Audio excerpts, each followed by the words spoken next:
Brains on Games. I'm Dr. Brian McDonald, and it's still back to school season here at Brains on Games. So today we're going to talk about a couple of math games. Recently, I was lucky enough to receive in the mail a couple of games from the folks over at mathcurious.com, and we're going to start with a little game called Chicken Escape.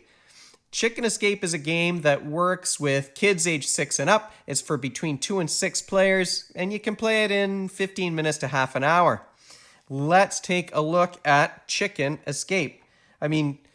First of all, if we're talking about a game that has crazy chicken cartoons on the cards, that's of interest to me automatically. But the idea here is that you've got these cards in your deck. They're numbered from 1 to 10, and what you have to do is use 3 or fewer cards that will add up to 10 in order to play those cards, get them out of your hand. You start with a hand of 6 cards. You're trying to get your hand down to 0. So you do that by adding up to 10. So this is a game that is about mental math calculations.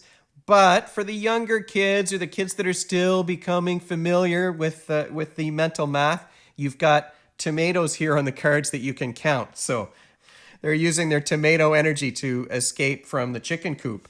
Now, there are a few extra cards that add some wrinkles to the game, but it is a pretty simple set collecting game. It's just that your sets are 3 or fewer cards that add up to 10. You've got a mega tomato, which is a wild card. You can use that as any number, but you can kind of mess with the other players by skipping their turn, using a pig. You can make the other players draw cards. You can ask a player for one of his or her cards. You can play the farmer, and now you're making the player draw a couple of cards. You can make all the players draw 1 card with the angry geese.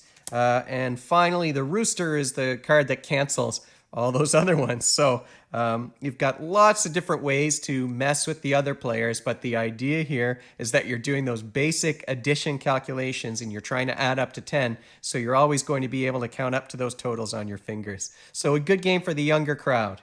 All right, let's talk about Dragon Times. Here's a game for 2 or more players. It's for age 6 and up, but it is a multiplication game, so most of the kids I know who are 6 years old don't know multiplication yet.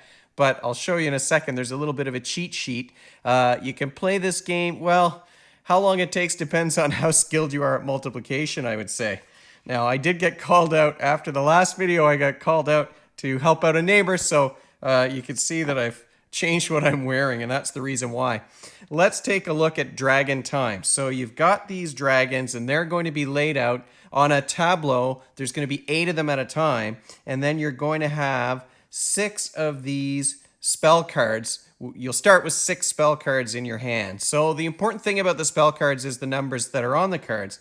What you're trying to do with your 6 cards is put together a set that when you multiply the numbers, so in this case, we'll say a 7 and a 3, when you multiply these 2 numbers together, they'll match the number on one of these dragons.